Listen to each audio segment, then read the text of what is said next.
Good evening, everybody. I have 6:30. Today is Tuesday, May 17th. I'd like to welcome everyone to the Columbus Common Council Committee of the Whole special meeting. With that, if our city clerk, Pat Gable, could take the roll call. All right. Here. Arnold. Here. Gray. Present. Motive. Present. Reed. Here. Roki. Present. Steiner. Here. Thank you. And with that, everything was properly noticed of an open meeting. Next up on the agenda is to approve the agenda. So if there are no comments or alterations, I'll take a motion to approve the agenda. I move we approve the agenda. Alder Motif will make a second. I have a motion from Mayor Arnold and a second from Alder Motif. All those in favor? Aye. Any against? The agenda is approved. Item number 4 is to review and consider approving or rejecting the bid for the CDGB project. The bids came in significantly more than what we were anticipating. Did you want to start, or Jason? Yeah, Jason.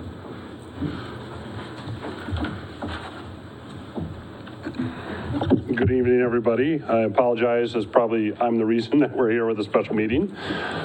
So we had this project that we put together, and we have a memo in your packet. I'm assuming everybody had read that, and if there's questions, I can take that. But just want to kind of talk a little bit about how we got here. So the project was compiled. We've had some estimates. We've been seeing kind of a tumultuous bidding environment of late, so we were a little concerned what we might see. Some projects, such as our State Highway 89 project that came in earlier this year, had really good bids, and this one was really high. But that's kind of what we're seeing across the board in most municipalities. It really depends on the project, really depends on the type of work. The way we had packaged this bid up was there was 2 base bids. One was for the culvert replacement over on Fuller Street. The other was for the dredging. They were both mandatory and required as part of the project, so there's really no way to separate those 2 pieces out. But we were tracking them separately because they're 2 different types of work. So in kind of terms of engineering and specifications, we had separated them out. So as we put this on the street and we were soliciting bids, we ended up with 7 prime bidder contractors that pulled plans. So at one point, we were fairly confident that we would have a competitive environment. We would get multiple bids in. That's obviously the best case scenario because that will, solicit good results. As time went on, we had a pre-bid meeting to kind of go over the details just to make sure things were clear with contractors. Again, clarity is a reason to keep costs down. So there was an on-site meeting with Public Works and kind of walked the projects and took a look at them, answered any questions that might be unknown. We kind of learned as the project went on that we were really only getting communications from one contractor, so we suspected that might be the case. As time came close and bids came due, in fact, we only got 1 bid turned in, and that bid was high. The bid that we had turned in was from a contractor that's out of state that specializes in dredging. They actually, for the culvert replacement work, we're understanding that they had a subcontractor hired to do that as well. So it wasn't unusual how they set up the project, but obviously there's some additional costs. So due to that, I think the numbers I have here that should be in the memo were the bid for the culvert was about $193,000 over the estimate, and the bid for the dredging was about $289,000 over the estimate. So that really kind of leads to the question, now what? And so there's some options when we have these type of scenarios, and the first option is accept the bids as they've been bid. Well, that obviously is difficult because we have a much higher than expected cost, and that, reflects on the borrowing capacities and some other things. So that's kind of the first option. The second option that we typically have is to just reject the bids and postpone the work. We could postpone it for 6 months or 12 months or a period of time to get a different change in the bidding environment. Obviously, right now with labor shortages, with other things going on, that's a possibility. The problem is we have a grant associated with this, and if we don't move on this, that grant will expire and the city will lose that money. And I believe the grant is in the amount of $423,483. Without the grant, it makes the decision a little easier, but with the grant tied to it now, you really kind of want to capitalize on that. The next possibility, and I think option that we looked at in the memo, would be to reject the bids and restructure the bids and rebid. With that many people that took out plan sets, 7 prime bidders, what we would like to propose is that we would reach out to those prime bidders and understand why they didn't bid. So we got 1 out of the 7. So there's 6 out there that we feel are adequately capable of doing the job. So if we restructure the bid, we wouldn't want to rebid it exactly the same, but what I would probably propose is to pick one of the 2 projects and make that the mandatory bid with the other the alternate. That way you could choose one. And if you looked at, even if they came back in at similar prices, it would be much closer to the grant estimate. And then obviously the council could feel comfortable moving forward with that and then dropping one of the projects. So from a staff and an engineering standpoint, we kind of looked at the 2 and said, well, which one would we pick as the requirement? Just due to the failures on the pipe and the corrosion under Fuller Street, we would recommend that project be done. There's obviously a little risk there. We know that sediment's an issue in Second Ward Creek, but we also know that if the sediment is there a year from now, it's not going to cause, impending collapse or danger like this culvert pipe may. So that's kind of the third option, is to kind of restructure this and go back out to bid. There is this timeline to complete the work as well per the grant in October. And if you read the memo, the memo that was put together from one of my engineers, Andy kind of goes through the thought process here that both projects only take about 30 days to complete, maybe slightly longer. So we have time, obviously, before October. If we rebid this, the goal that I would have would be to give us a week to refresh the plans, restructure them a little bit, get them back out. That week, we can contact these other 6 contractors, find out reasons why. If there's anything we have to modify to the plans to make it more appealing, to get some of these bidders to bid, we would do that. And then we could bring these bids back theoretically in June. For approval, we could still get started sometime in July. Andy had also noted that in the event that, favorable bids come back and we can do the dredging, the permits restrict us from starting dredging before August 15th anyways. So the dredging component really can't start for a period of time yet regardless. So we have time for that project, and the culvert project we feel we have time for. So it's difficult because I always tell people, I've been in this business 25 years or so, and I've rebid projects probably 2 or 3 times. I always tell people there is no guarantee the prices get better. They could get worse. So we could go back out and we could pull this and the prices could go up. With that being said, it's a difficult situation because obviously this doesn't fit within anticipated budgets. So our goal would be to find reasons why we had one bidder, to find reasons why we can clarify things to make these projects more biddable to contractors and hopefully get those costs back down.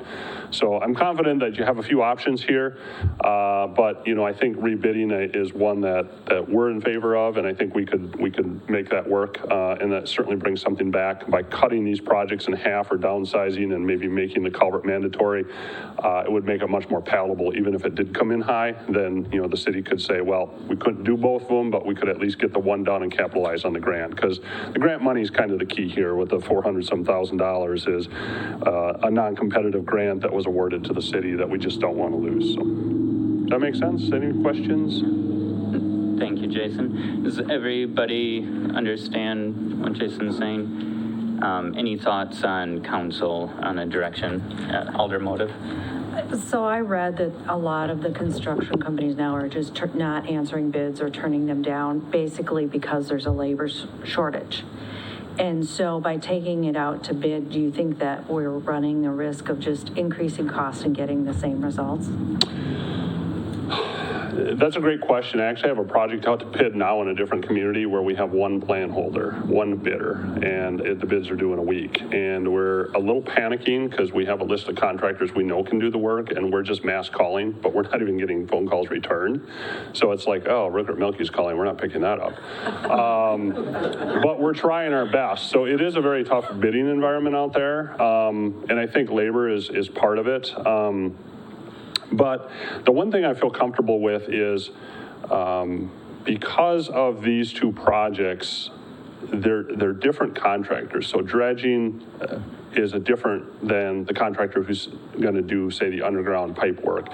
I'm much more comfortable that we can find contractors to do the underground pipe work, because those are the typical contractors that have relationships with the city, that bid repetitively in the city. So for me to call up, I got a list of a dozen of those contractors. For me to call up 12 and get a couple to turn in bids, I'd be hopeful we could do that. So if we restructure the bid and we go back out and the dredging is not mandatory as part of this, I would hope that we could get one of those contractors to turn in a bid. And with a little luck, we could get some better pricing if we get a number of bids in. Again, it's just one bid is so hard to evaluate. And, regardless if we have 4 bids, we always have a couple high bids. This could have been one of those high ones. We just haven't seen the competitive bids because we didn't have additional bids. So, but I'm confident we could get some contractors to hopefully turn in some additional bids if we restructured it. Does everyone on council understand, our original bid was for both of those scenarios happening? So if we change it so that we're getting bids on the culvert by itself or a secondary option, an alternate including dredging, that we may get more contractors capable, is the thought process. Trina? Oh, thank you. I'm definitely interested in separating them out and rebidding. I'm really not interested in paying almost twice as much as the estimates.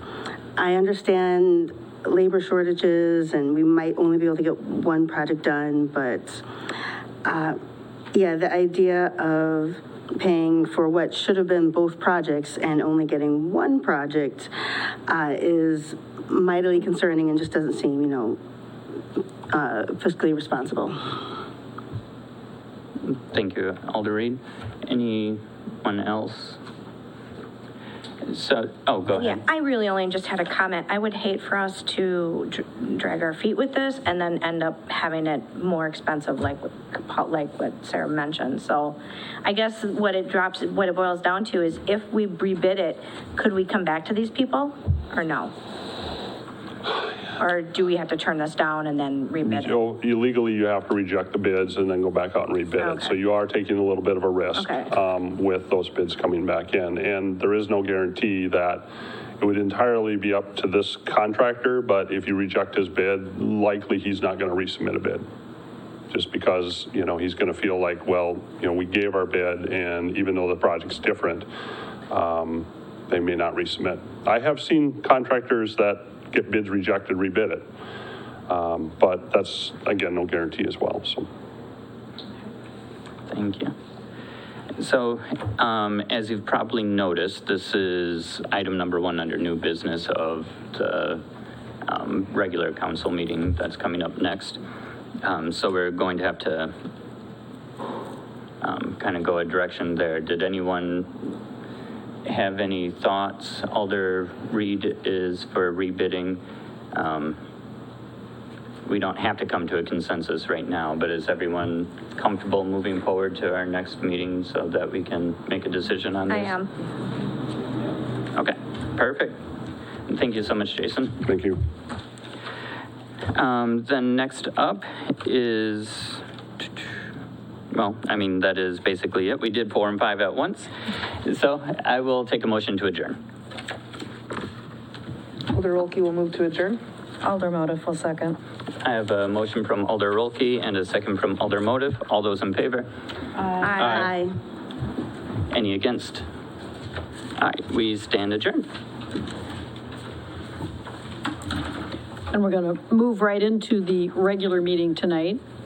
So I want to welcome everybody to our May 17th, 2022 regular meeting of the Columbus, Wisconsin City Council. And our city clerk, Pat Gable, will now take the roll.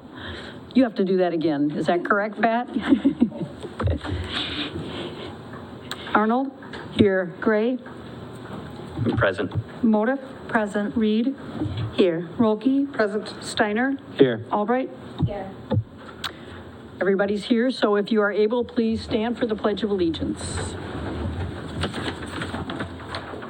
I pledge allegiance to the flag of the United States of America and to the republic for which it stands, one nation, under God, indivisible, with liberty and justice for all. Okay, tonight's meeting has been noticed in accordance with state statutes and local ordinances, and now I am looking for a motion to approve tonight's agenda. Alder Gray moves to approve the agenda. Alder Steiner will second. So it has been moved and seconded that we approve tonight's agenda. I do have a quick question. Do we still continue to discuss 1 and 2? Because we still need to do that, correct? Under new business 1 and 2, is that what you're referring to? Yeah. Yeah, you would open it up for any more Okay. discussion or a motion and then discussion. Because we still need, okay, I got you. All right, so it has been moved and seconded that we approve tonight's agenda. Is there any further discussion? All those in favor, please say aye. Aye. Anybody opposed? Okay. I don't believe anyone has signed up to speak at this meeting. I know a couple people came in later, but, so I think the people who, or the person who signed up wanted to speak at the next committee of the whole. Okay. I am looking for a motion to approve tonight's consent agenda.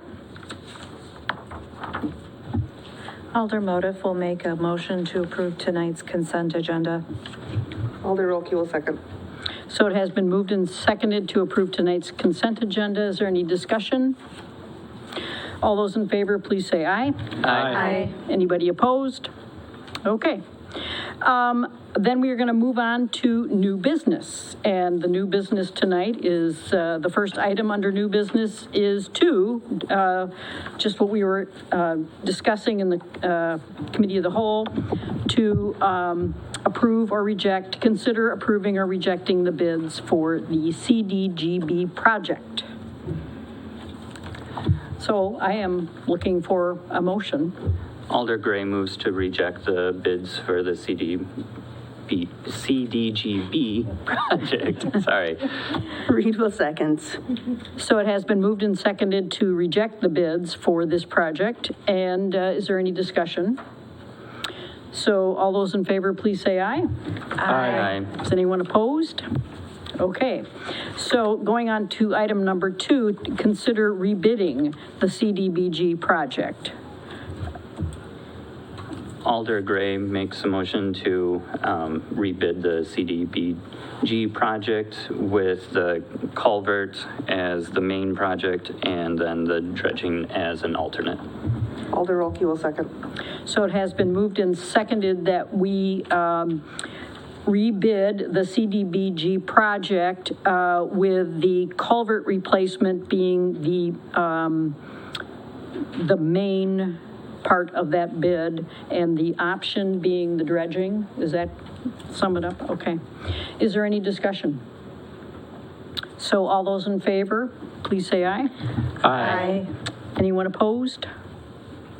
Okay, great. Now we are moving on to number 3 on the agenda tonight, which is to consider the task order number 2022-04, the wastewater treatment facility aeration diffuser upgrade. And we have Katie Anding here to give us the update. Good evening, everybody. I'm just here to talk about the aeration tank upgrade. We are looking to have approval for the diffusers, diffuser replacements. This is a sanitary product. They're being replaced by the company that installed them previously, and we're getting a discount because they didn't last the duration that they were supposed to last. What we're asking to have approved is the Ruckert and Milky engineering cost of $10,300, and then the construction and labor, which is $38,400. And if you have any questions, I can try to answer them. How much of a discount are we getting? I'll have to go back and look. The products are free. I'm sorry? The product's free, isn't it? I believe that it was free. We're just paying for labor. Yeah. Yeah, we're just paying for installation. I think that, right, right. There was another, we were looking at a couple different projects and one wasn't quite free, so that was the alternative, but we did come with this. Thank you. Oh, not a question. I'm just so excited that I guess it's a Xylem Sanitaire is, warranting their product and standing behind it. This is wonderful for $60,000 Yeah, for the materials. That's fantastic. yeah. We would like to see that this project gets done. Anyone have any other questions? Okay, well, thank you so much. Thank you. In that case, I am looking for a motion. Alder Rolke will move to approve task order 2022-04 wastewater treatment facility aeration diffuser upgrade. Alder Motive will second. So it has been moved and seconded that we Mayor? approve, I'm sorry. I'm sorry. We'll also need approval for the construction cost of $38,400 as well. Okay, so Sorry we're to gonna, interrupt. are we gonna add that on to this, yeah. motion? I'll amend my motion to Okay. include the construction cost of $38,400 and the Rupert Milky engineering cost of $10,300. Okay. And I'll still second that. Okay, great. So it has been moved and seconded that we approve the task order as amended. Is there any discussion? And we will do a roll call on this. Gray, Aye.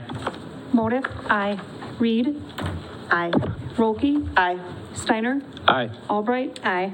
Motion carries. Great. Okay, and now we are going to move on to number 4, which is to consider task order number 2022-06, 2022 street maintenance, 2022, a lot of 2022s in here. County aid, BIL grant submittal, and in case you're wondering, BIL stands for Bipartisan Infrastructure Law. And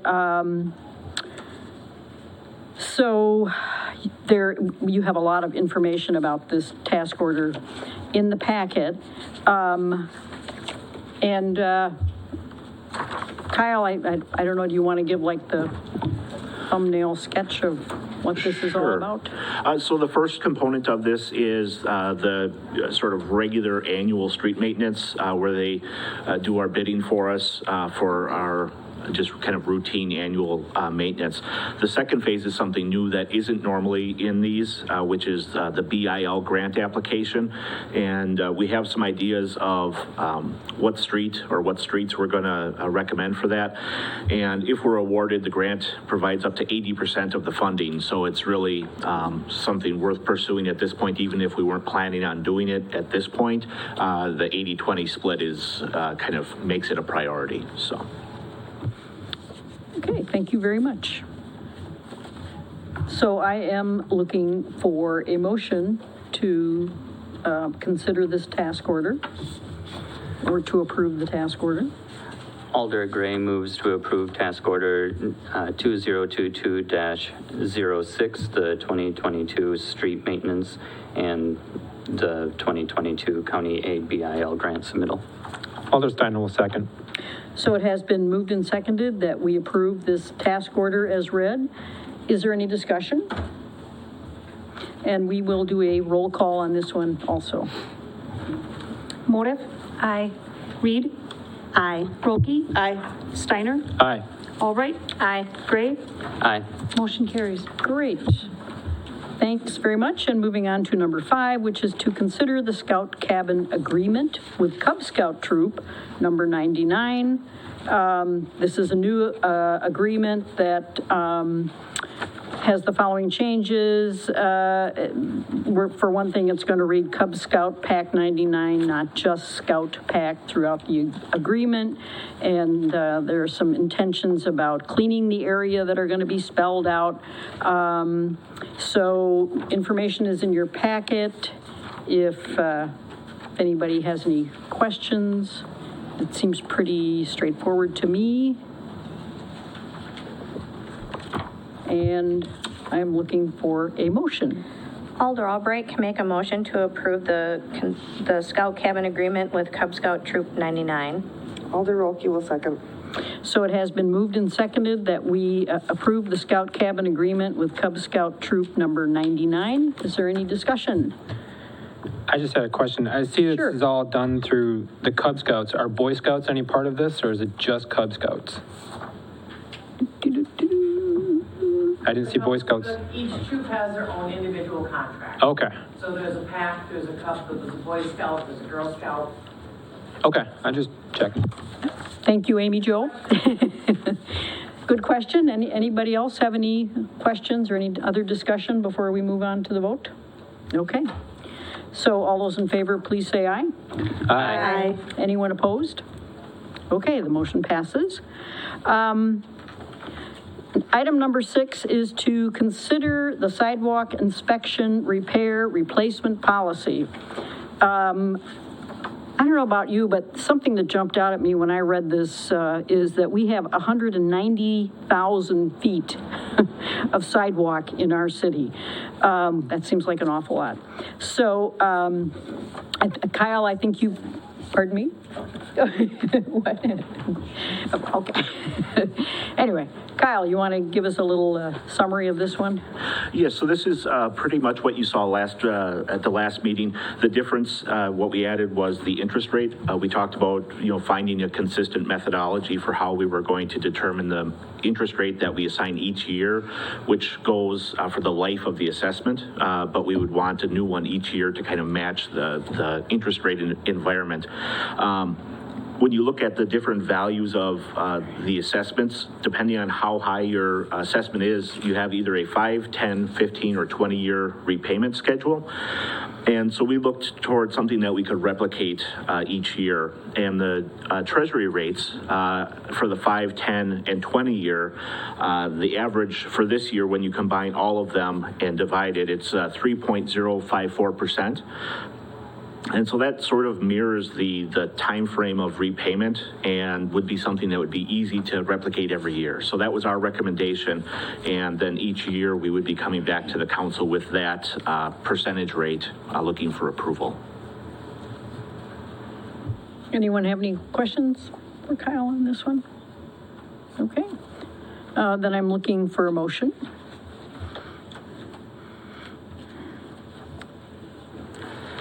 Alder Gray will move to approve the defective sidewalk inspection, repair, and replacement policy with the 2022 interest rate being 3.054% and it being revisited for each project each year. Alder Albright can second that. So it has been moved and seconded that we approve the sidewalk inspection, repair, replacement policy as stated by Alder Gray. Is there any further discussion? Okay. All those in favor? We don't need to do a roll call on this, do we? Okay. We're not spending money. Not now, anyway. All those in favor, please say aye. Aye. Is anyone opposed? Okay. The next item on the agenda is to consider a couple more of the mayoral appointments to the boards, committees, and commissions, just a couple of them on there. Alder Rolke and I will be on the Tourism Commission, Alder Motiff and I will be on the Water and Light Commission, and Mike Tome will be on Joint Review Board, and Shirley Berkeley will be on the Senior Citizens Advisory Board. So I am looking for a motion to approve those appointments. Alder Rolke will move to approve mayoral appointments to the Tourism Commission, Water and Light Commission, Joint Review Board, and Senior Citizens Advisory Board as listed. Reed will second.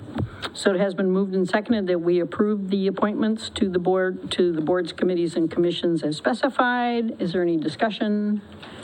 All those in favor, please say aye. Aye. Anyone opposed? Okay, now we're moving on to claims. Claims this month, the monthly claims are in the amount of $102,560.81. So I am looking for a motion to approve the claims. Alder Motif will make a motion to approve the claims in the amount of $102,560.81. Alder Steiner will second.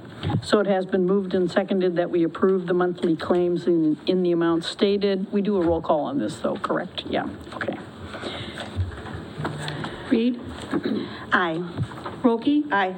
Steiner, Aye. Albright. Aye. Gray, Aye. Motiv. Aye. Motion carries. Great. Now we're moving on to the report of the city officers, and the city administrator will go first. All right, thank you. A few items this evening. This week is National Public Works Week, and we're going to have an open house at our Public Works facility as well as our wastewater treatment facility.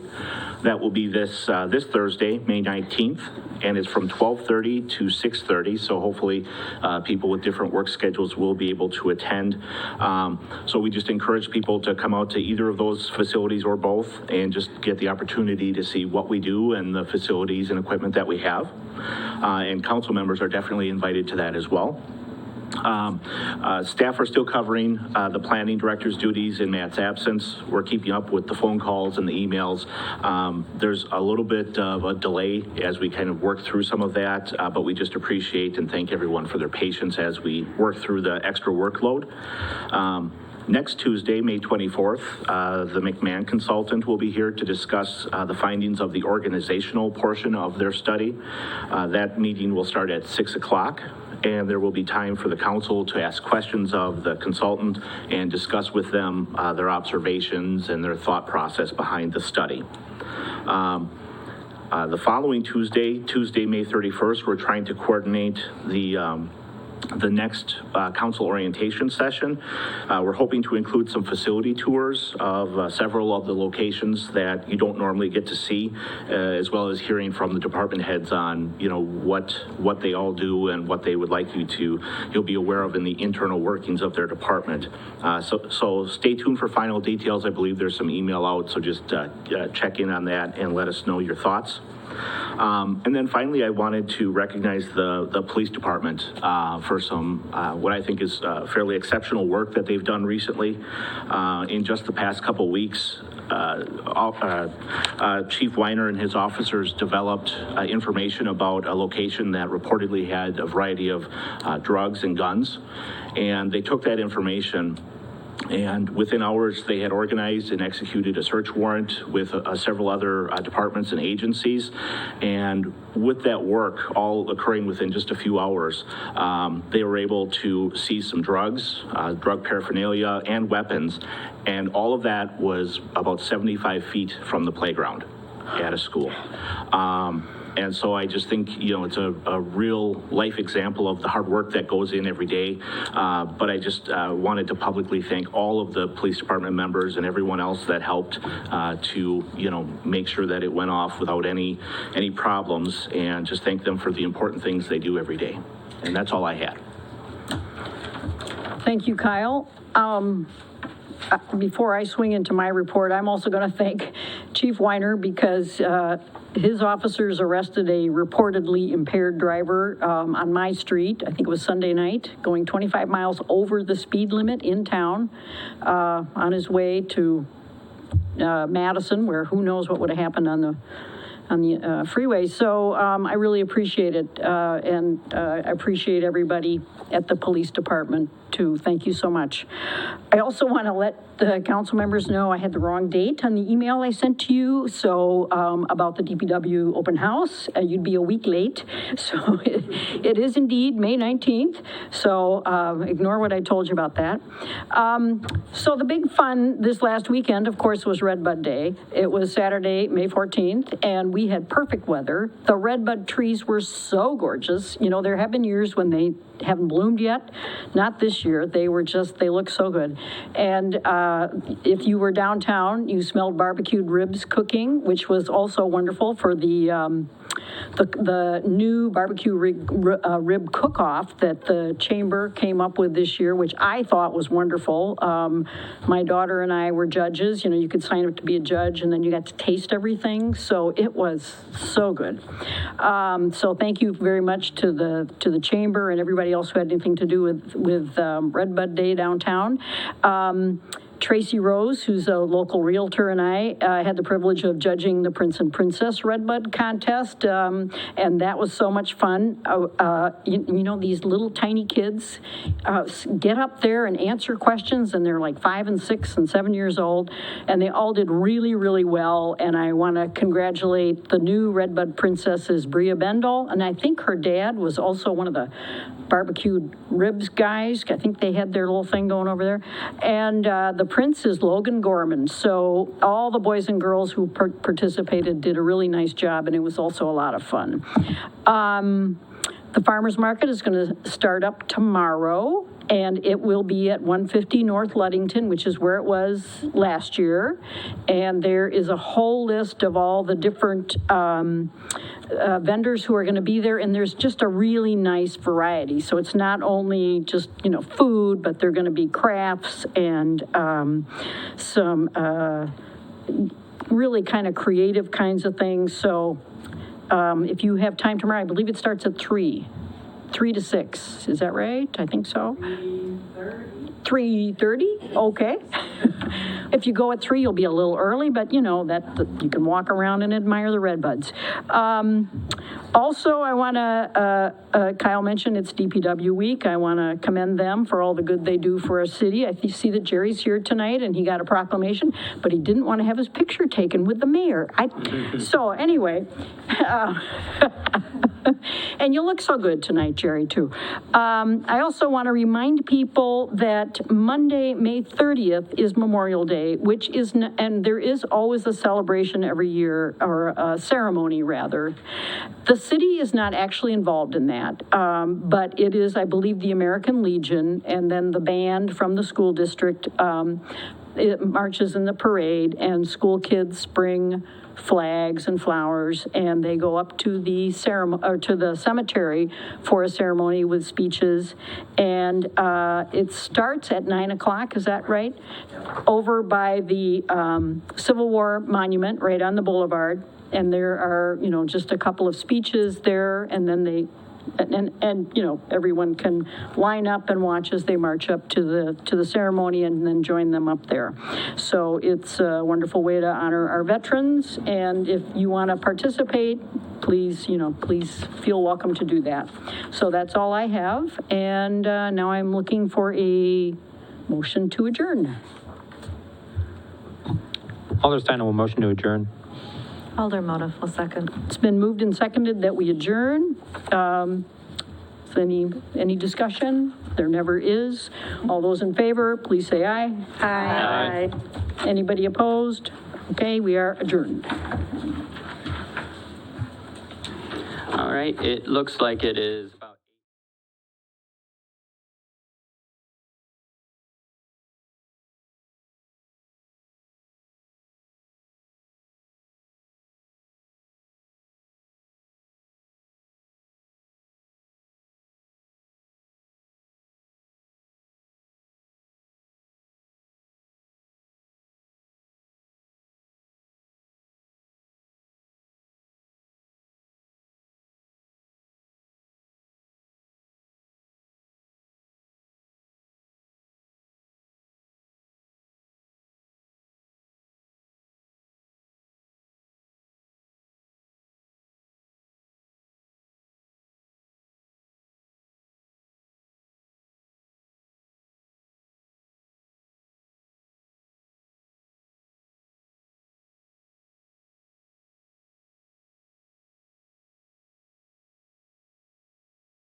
Good evening, everyone. I have 7:13 today on May 17th.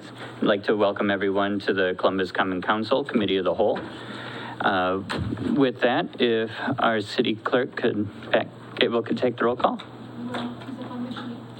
Thank you. Sorry. No big deal.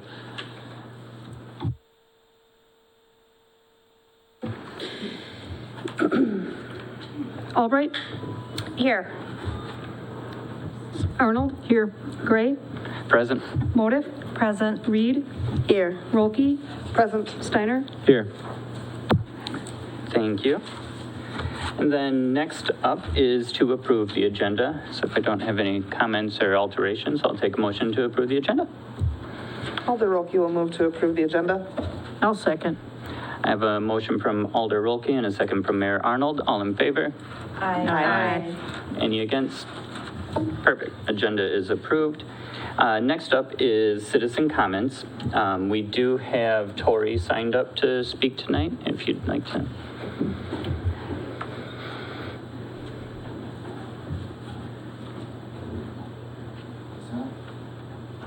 No, the face with sound waves coming in there. You go. perfect. Got it. So, I don't know if you guys know or not, but I'm Tori Whiteman, and I am the president of the 4th of July Committee. I help accompany Dave. Dave was a way better speaker than I am. That's why he was able to convey our questions and comments. We signed the MOU tonight with the mayor and Pat, but we reluctantly signed it. We're hoping to get a better outcome. But I will just let all of you know that we're going to move on forward with this year. We're not sure what's going to happen next year. We already had contacted by 3 other cities that want us to go to move the celebration there. So I'm sure we'll all be addressing this again next year, and we'll see how it goes. So I appreciate the ones that helped us. Amy Jo was a big help. Kyle and Jerry helped get this thing rolling. And you guys that had helped, I would say on our side, I guess, with a few of the comments and the things. But so we're done. Everything's, we won't have to talk about it until next year, but we're going to move on with it, and it's going to go ahead. And like I said, I guess you guys have something to think about, because we have been contacted and it's not out of the picture. So that's all I need. Thank you. Thank you. Thank you, Tori. Was there anyone that didn't get a chance to sign up that wanted to speak tonight? Seeing none.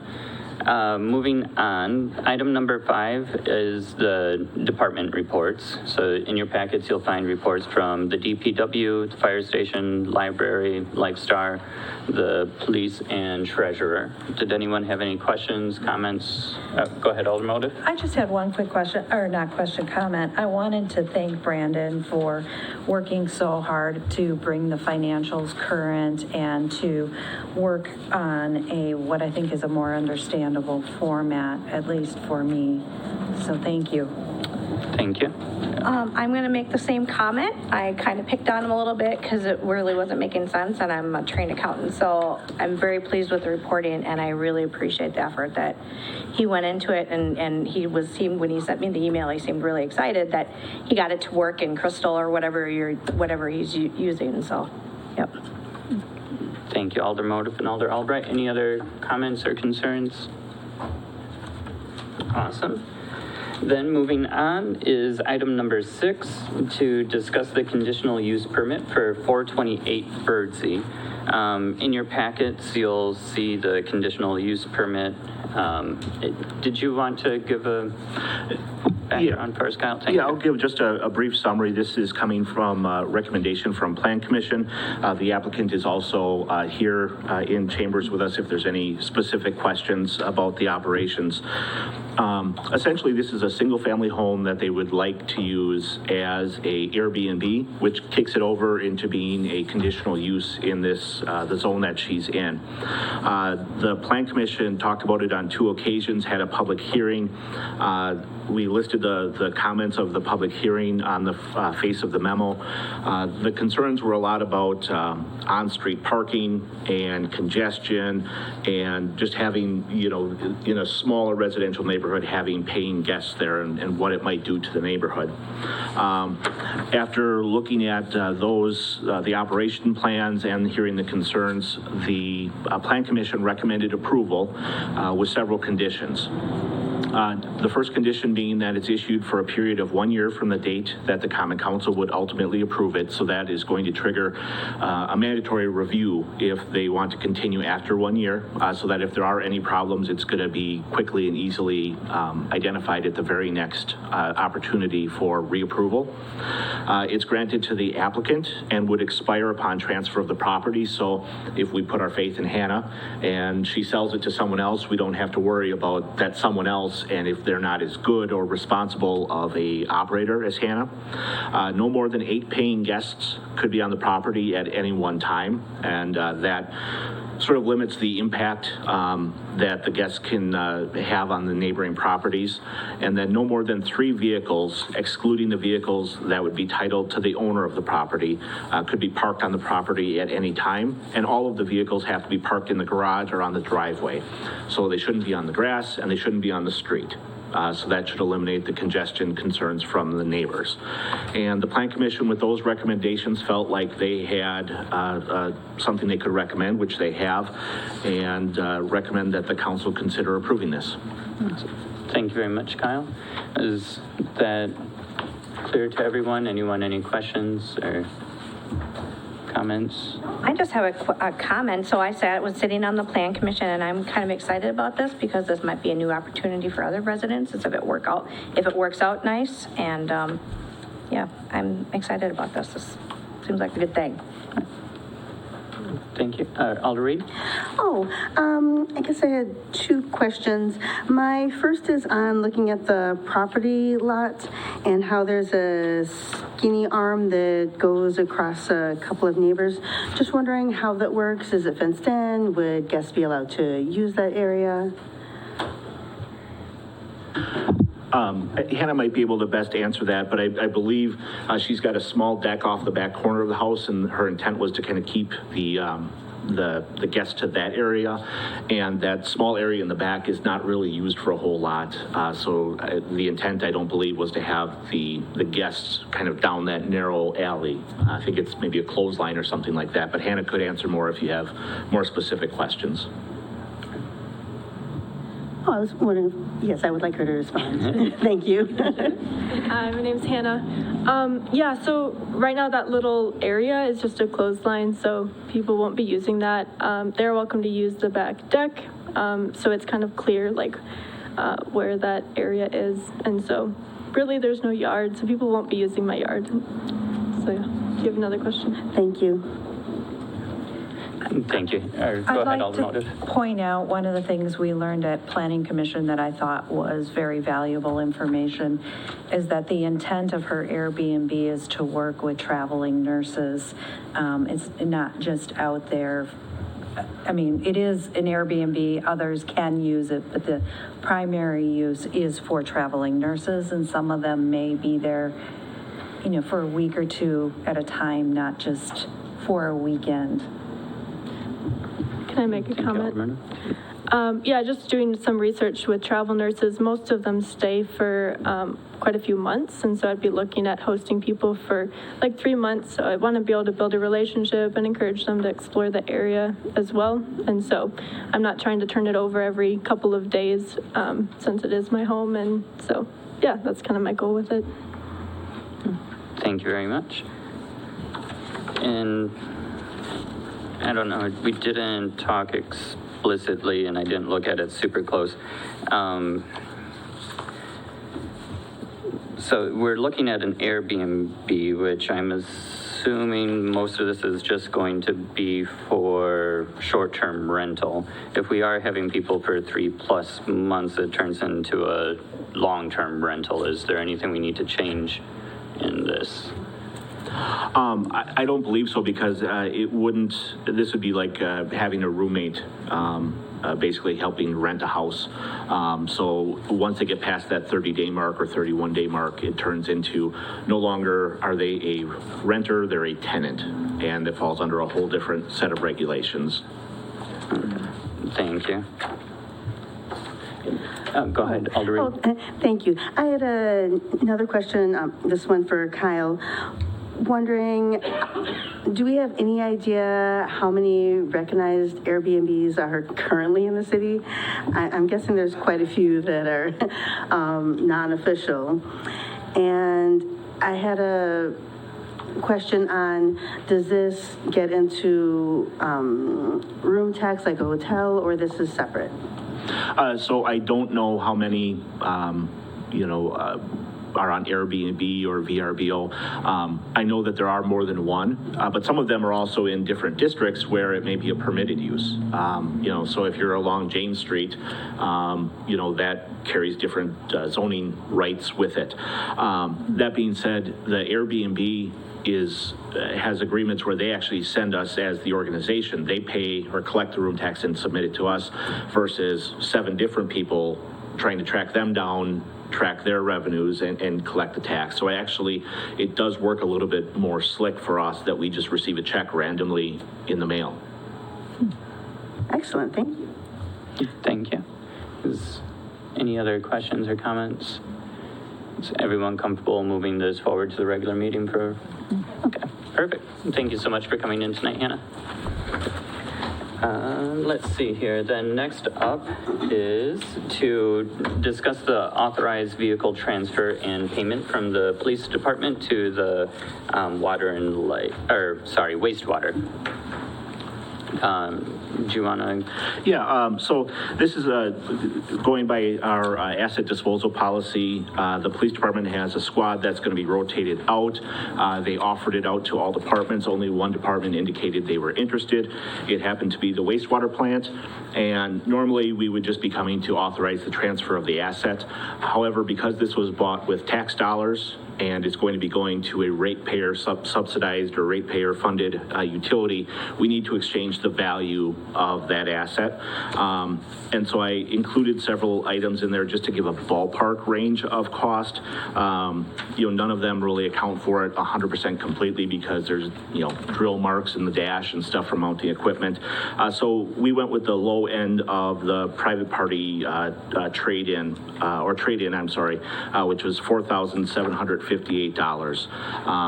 The reverse of this would also be true if we ever had a utility vehicle that the city was going to take. The city would then have to pay the utility as well. So it works both directions, but recommendation would be allowing the transfer at the cost of $4,758. Thank you. And, go ahead, Alder Reed. Oh, thank you. I was wondering, had this been a patrol vehicle? And if so, has it experienced much more wear and tear than what the low end might be considering for the amount of mileage? It's in good condition, Okay. and the mileage isn't excessive. I can't remember if it was 90,000 or somewhere in that range. The one thing that's difficult in the Blue Book value is trying to get the police brand on the title and figuring out what that does to the value. And so we thought that this was it was the lower end of the range, but it did represent what we felt was a fair value on the market. They're going for significantly more, but we didn't want to, I think, go over the top on it. And the council can also recommend any value that they see fit. Thank you, Kyle. Yeah, and I mean, it was a police vehicle, so it's in good condition for what it was, but there are the bolt holes and the things of that nature. Like normally if we're selling a vehicle, I would want to get at least a mid-range of private party value instead of trade-in value. But I think in this scenario, I'm personally comfortable with this because of the vehicle's use. Good condition for a police car, but still a police car. Anybody else have any thoughts? Is everyone okay moving this forward to the regular meeting? Mm-hmm. Perfect. Yeah. Then the next up is to discuss the interim planning and zoning assistance. Kyle, if you want to. Sure, thank you for that. So I have a proposal that Van de Waal and Associates sent over after a discussion related to what they could help us with in the short term as far as zoning assistance and plan review assistance. So the proposal in here does identify Sonia Crucell as the primary planner that would be assigned to the city. This would be something where it would be a on-demand, on-request type setup where they would not be doing any work for us until we ask them to do work for us. So we would know, on the affirmative basis when we're actually going to be charged and what we're asking them to do. So it is expensive. Sonia is $135 an hour. Historically, I have worked with Van de Waal. They do very good work, and they do a lot of work in a short amount of time. So you do get your value. And I think if we did decide to work in that direction, we could identify like a maximum or an average hours that we want to keep it within. And I think if you identified, say, 10 hours, you would still be within the salary savings from having the vacancy currently. And hopefully we'll learn more about what the future of that holds next week. But this would get us through that interim, allowing us to kind of keep everyone functioning in a variety of roles instead of dedicating a lot of staff to this one zoning and planning. So really up for discussion. We can do it either way. Thank you, Kyle. So basically what we're looking at is, like Kyle said, an as-needed basis. 10 hours a week would still be less than the salary we were paying. And from speaking with staff, it sounds like we will highly unlikely use them for 10 hours a week. So it'll be much less than even that if we do move forward with this. Oh, Aldermotive? I really think we need to move forward with this. Our staff are stretched as it is and can use all the assistance they can get. Thank you. Anybody else? Any thoughts? Alder Reed? Oh, thank you. Initially, I was quite on the fence seeing the relatively high price tag, but hearing that it's likely 10 hours and it won't put us over budget, I'm all for it. They need the help. Thank you, Alder Reed. So I agree. So this is going to be as needed, right? So if we cap it at 10 hours a week and we only need her 5 or we need her 0, then we don't pay her. Okay. So that sounds more than reasonable to me. Correct, and I think the 10 hours would sort of be the benchmark for staff. It's not the benchmark for them to say, we're going to get you 10 hours of work. The less we need them, the better. And I think there might be a learning curve in there, but it's really only like when you get into a site plan is when I think we're going to see a lot of the expenses, but then you're on the verge of, something being approved at council or plan commission, so. Thank you. Is any other questions or comments? Everybody comfortable moving this forward to our next regular meeting? Perfect. Thank you. And then the next up is to convene to close session per 19.851G to confer with legal counsel for the governmental body who it is rendering oral or written advice concerning strategy to be adopted by the body with respect to litigation in which it is or is likely to become involved. So I'll take a motion to convene to close session. I move we convene to close session. Aldermotive will second. I have a motion from Mayor Arnold and a second from Aldermotive to convene to closed session per 19.851G. If you could take a roll call. Arnold? Here. Or yes. Sorry. Gray? Aye. Motive? Aye. Reed? Aye. Rolke? Aye. Steiner? Aye. Albright? Aye. Motion carries. Thank you. We are now in closed session.